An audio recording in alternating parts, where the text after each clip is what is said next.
Good morning. Energy is in demand. Today's hot topic is energy. If fossil fuels extinct, what are the other alternative sources of energy? Right. We're supposed to depend. We're supposed to innovate. We are supposed to do research. We're supposed to find out other alternate sources for fuel, the fossil fuels. It might be petrol, it is gasoline, diesel, or kerosene. What next? If no fossil fuels. So it's the day is not far when all newspaper and TV headlines say zero fossil fuels. So we started doing research and we started discovering, we started inventing, right? So we invented fuel cells. So batteries, we know what are batteries, right? So what are fuel cells? So it's also an alternate for batteries, a supplement for batteries. It's also an alternate source of energy. So today we'll discuss what are fuel cells, what are advantages and limitations of fuel cells, and how these fuel cells are different from batteries. Are fuel cells and batteries same? What are the differences between fuel cells and batteries? We'll discuss that in our today's discussion. Fuel cells. Fuel cells are galvanic cells which supply electrical energy on continuous supply of the fuels. Fuel cells are the galvanic cells which convert chemical energy into electrical energy wherein the fuels are continuously supplied or where the fuels undergo combustion continuously. So the fuel cells, if this is the fuel cell, so this fuel cell will have a inlet here, it will have a outlet here. So from the inlet, we are going to supply the fuel continuously. So here the reaction occurs. What reaction occurs? Redox reactions occur. Due to redox reactions, energy will be liberated. Once we stop supplying the fuel to this, what will happen? You cannot get the energy. So the fuel cell is just a reaction chamber. The fuel cells will not store energy as like your batteries. Okay. So you are supplying the fuel to the fuel cell. It contains the anode, cathode, electrolyte X, Y, Z. Here the electrode reactions occur, redox reactions occur. Due to redox reactions, energy will be liberated, energy will be used for various purposes. Once you stop supplying the fuels to this, what will happen? It will no more produce the energy.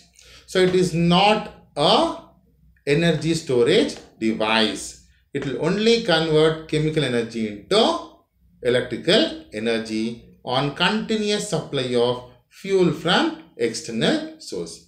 So let us see what are the reactions occur in the fuel cell.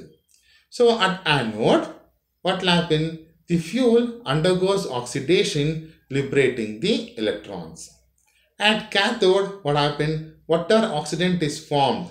So the oxidant undergoes reduction and forming the product. So in general, in any fuel cell, redox reactions occur. So donating and accepting electrons will occur. So due to this concept, energy will be liberated. So this will understand better when we take an example of when we deal with the construction and working of any of the fuel cells. Now let us see how this fuel cell, you might ask, we have batteries, why fuel cells? How fuel cell is different from battery? Let us see how this fuel cell is different from battery. So batteries, you know that. So batteries are energy storage devices. So in your battery, what will happen? You have a lead acid battery, it will store energy for years together. So when you connect it to some external circuit bulb, well, as soon as you remove it, what will happen? It will not. The chemical energy will be as it is. The lithium battery, when you are using, it will be there. When you switch off, the energy will be as it is. So batteries will store chemical energy in it. Whereas fuel cell, it will only convert the chemical energy into electrical energy. It will act as energy conversion devices. Batteries are energy storage devices. Fuel cells are energy conversion devices. So in batteries, both reactant and products will form integral part of the battery, right? So if you take a battery, you will have anode, cathode, you have electrolyte, everything it will be present in the battery itself. They are integral part of the battery. Whereas fuel cell, that is not the case. So if this is the fuel cell, it will have only anode and cathode. So the active species to anode and active species to cathode will move from the external source. You are going to input to it, right? It will not store any active species in this. Okay. So the active material, so once it is formed, the active species are there, it will go out. So what will happen? The chemical, so the reactions which occur in the batteries may create pollution, but the products which are obtained in the fuel cells are always eco-friendly. So any input you give, it gives carbon dioxide and water. Carbon dioxide is not a pollutant, water is not a pollutant, right? So recharging is required for your batteries, whereas recharging, fuel cells cannot be recharged. Why? It is not required. Why fuel cells cannot be recharged? Because it's only energy converting device. Okay, it contains only anode, cathode and electrolyte. We're supplying what? Fuel from outside. So as we don't store food. Plants are will store food. So plants are batteries, whereas human beings are fuel cells. We consume food, it will get digested, will get energy and waste will go out. So the waste is also eco-friendly, isn't it? Whereas plant will synthesize their own food, will store the food, right? But human beings will not store the food. That is, batteries are like plants, fuel cells are like human beings. There's only converting. We eat and digest and we shit, right? So electrodes. The electrodes which are used in the batteries are relatively cheaper, whereas electrodes used in the fuel cells are costly. So these are the minimum or basic differences between batteries and fuel cells. So what are the advantages of fuel cells? So let us discuss. So fuel cells, the power output of fuel cells are very high. Okay.